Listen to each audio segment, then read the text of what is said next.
Morning, good afternoon, good evening, and welcome to the third video in our Awakening to Happiness video series. And this series is in aid of two one-year programs that I will be teaching. The Awakeners one-year program, which will be beginning in December and running through the following December, and How to Be Really Happy and Love Your Life, which will run from January to December of 2025. So you can learn more about those programs at michaelneill.org, and I'll give more detailed URLs in the links below. But in the series of conversations that we're having in this little video series, I wanted to speak to an experience that those of you who've read my books will have heard some of this before. There's actually a chapter in my book, The Space Within, called A World of Pure Possibility. And effectively, that's the world that we begin to realize that we already live in, the more we see about the nature of thought. So thought, and going back to stuff we talked about in the first video, thought is the creative power of life, the creative power of each one of us. It isn't specifically like a thought or thoughts or even thinking. Thought is the power of the imagination. It's the power to create with the mind.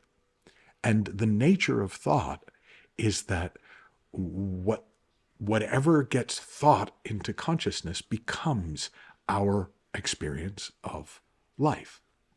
So in a very real way, we each live in a separate thought-created reality with enough overlap that most of the time it seems like we're all living in the same reality, but we're each living in our own movie, our own thought-created reality. But the nature of movies, the nature of thought, is that it feels like real reality. It feels like everybody must see things the way I see them because they're so real. In the same way as if you've ever gotten totally caught up in a movie. I remember when I was at university, the movie Platoon came out with Willem Dafoe and, Tom Berenger. And it was so all-encompassing for me that when I came out of the movie, I felt like I was still in Vietnam, even though I was in Texas at the time. And our thought-created realities are like that. They really feel real. And so we think the world is what we think it is. But there's a world of pure possibility beyond our thinking. And the most dramatic experience that I've had personally of noticing that came when I was working with a client, and I tell this story in the book, but I was working with a client, and he was a very successful businessman, European businessman, and he had one big problem that he wanted to work on, which was that he was terrified of dying. Like we all have a little something around death, or most people do. It kept him up at night. And he was a relatively young guy. He was in his 40s. There was no particular reason for him to be so frightened. And I was only just learning the inside out understanding that I write about and teach in all my work. So I was still kind of thinking, oh, well, maybe it's something to do with something practical. So we checked to make sure his will was up to date and all the logistics of dying were taken care of, which he was glad that he did, but it didn't make any difference to his sleep or his worry. And we tried a bunch of things, to be honest. And I got to a point where I just, almost out of frustration, I just said, well, does it bother you if you don't think about it? And he thought about it. And he was like, well, I don't think it would. And I said, well, maybe just don't think about it. And he was like, okay, I'll try it. Now, I've got to say, I did not feel like this was genius coaching on my part. It was sort of a desperation move. It was like it was all I could think of. But, he was happy to go away and try it. I was too. And he came back to our next session and he said, that changed everything. And I'm like, what did? He said, not thinking about it. I'm like, really? And he said, yeah. He said, I've been sleeping. He said, when I do think about it a little sometimes, it doesn't feel like quite such a big deal. But then I just kind of go, no, I'm not going to think about it. And I was actually more frustrated than thrilled because I was like, that shouldn't work. Like, I had learned so many psychological techniques and interventions to do with people. I'd learned hypnosis. I'd learned all these things to do. And this was just an offhand comment about thought and thinking. So I went to my mentor at the time, a woman named Sandy Crott. And I told her the story, and I was just expressed my sort of, surely the best thing that we have to share from a spiritual understanding of the mind and of consciousness and of thought. We got to have something better than, well, you don't have to think about it. And it was so I said to her, I said, well, what would you have said to him? And she said, well, I don't know what I would have said, but I probably would have told him, and I wrote down, here's what I wrote down. I probably would have told him, you don't have to think about that. And I was like, that is what I said. And I kind of sat with it over a lunch break, and I came back and I was like, no, I was very petulant. There's gotta be something better than that. And she looked at me a bit puzzled and said, what do you think I said? And I said, I wrote it down. It's in my notebook. It said, you would say, you don't have to think about that. And she smiled indulgently at me and went, well, that's sweet, but it isn't what I said. And I said, oh, what did you say? And she said, I probably would have told him, you don't have to think that. Now, before I even could cognitively register the difference between you don't have to think about that and you don't have to think that, I was affected by it. And I was affected by it. I was kind of stunned. I mentioned that in the first video, that experience of being punched in the face by the fist of God, where it was like, what? And what started to happen is my inner reality, which I thought was reality, started to melt like a Salvador Dali painting. If you've ever seen the paintings where everything in the landscape is melting. And everything that looked solid became fluid, became liquid. It was like it all dissolved into a river of thought.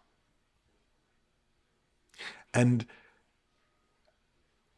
in the way that our brains have of sort of speaking to us in a language we can hear, in the image, everything, literally everything, all the things I didn't like about my reality, but also many of the things that I did like my self-concept, my idea that I was a good person, and I'm this, and I'm that, and I'm this kind of person, and I'm not that, all of it was up for grabs again. The first sentence in the chapter, A World of Pure Possibility, is, what if nothing was a given? And everything was up for grabs. And that's what happened, is all my givens, all my this is the way it is, started melting, becoming fluid instead of fixed, started becoming water instead of an iceberg. And the only three things, they appeared like islands in a stream, that didn't melt were thought, the capacity we all have to create with thought, consciousness, the presence that we are, and this deeper mind, this energy and intelligence of life, this aliveness at the heart of who we are, the animating spirit. But everything that was created from those three elements, those three principles, mind, consciousness, thought, was up for grabs. And I felt this incredible sense of disorientation, followed by peace, followed by kind of a thrill that I didn't have to think anything the way I thought it for my whole life up until that moment. I could think again, and something new would be created. What I saw in that moment is that, see, you don't have to think about it. It suggests there's a real it.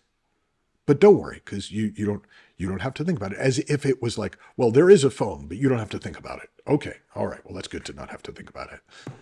But I was taking things that were, in retrospect, clearly made of thought, like confidence, like happiness, like the kind of person I am,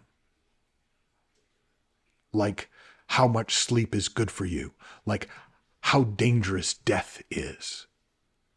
And I was treating them like they were objects, not pure thought-created ideas, thought-created realities. But when I saw them, it's like, oh, this isn't about having a different opinion about what is. It's about literally not creating death the way he created death, not creating life the way I had been creating life, not creating myself the way I had created myself. And it reminded me of a time where I had an inexplicable experience to me. So many, many years ago, I was working on a book. I used to edit books and ghostwrite books, and I was editing a book, and I'd gotten so busy and caught up in the energy of writing that I sort of, at the time, I used to stress eat, and so I was eating all this fried food, and I felt sick. My stomach was like out to here, and I could feel the oil kind of coming out of my skin, and I just felt gross. And I remember standing by the elevator, and a thought I had never had before came to mind. And the thought was, what if eating deep fried food was good for you? And it was such an interesting thought that I didn't even argue with it. Like, I didn't even go, well, it's not. I just was like, And it was the oddest experience. Because in thinking, well, deep fried food is good for you, my stomach went in, my skin instantly dried up, and I felt great. And at the time, I didn't know what to do with that. But when I saw it in this perspective, that I live in a thought-created reality. And if I don't think it the way I've always thought it, I won't experience it the way I've always experienced it. Now, it's not to say that it's true that fried food is good for you or bad for you. It's to say that I wasn't living in the experience of fried food. I was living in the experience of my thinking fried food, not my thinking about it even. I made fried food up because I wasn't having any in that moment. I was reacting to a thought. If this is all landing for you, wonderful. If this is all a little bit too abstract for you, I want to offer you a way to make it less abstract. And here's how I'm going to offer you a little thought experiment. I want you to see if you can like something that you don't like, just because you want to. So you could begin this. I know we've done this as an exercise on the Unfucking Your Relationship with Money course we did recently. And we had people just make a list of things that they didn't like. And the invitation is, if I was going to pay you $1 million to like it, not to do it, very important distinction, not to get yourself to do it, but to actually like it, could you? I remember talking to a friend, and she was a pretty big football fan, American football fan. And I was surprised because I hadn't thought of her as somebody who'd be an American football fan. And I asked her about it, and she said, oh, I didn't used to be. She said, I used to hate it. She said, I used to resent the time my husband spent watching football on weekends. She said, and then one day I decided, he clearly loves this, and I clearly love him. I wonder if I could get to like, or at least not get upset by football. And she just decided to see, can I like this? And she didn't only get to a point where she liked it, she got to a point where she fell in love with it. Now, I'm not asking you to go that far. I just want you to see how made up our reality is. So if you are up for it, here's the experiment. Make a list, just a short list of some things that you don't like, that you encounter on a regular enough basis, that they're relevant in your life. And pick one to like, to fall in like with, which means just to enjoy, to have a good feeling towards it. Does not mean you have to do it. This is, in fact, it's nothing to do with whether or not you do it.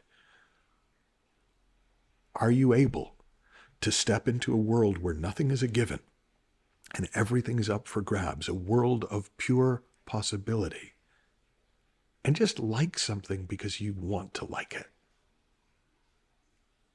Now, these kinds of experiments, these kinds of experiences, this making it real, that you don't have to think anything, but whatever you think will over time become reality for you. It will become your experience of life. Then the 2 programs that we have coming up are going to be great for you. If you just want to explore this deeper for yourself, join our How to Be Really Happy and Love Your Life program. And we're going to spend 20 days together live. We're going to have master classes online. And it's a real chance over the course of the year to really find your own happiness and to really fall in love with your own life. And you can find out more about that at michaelneill.org/happy.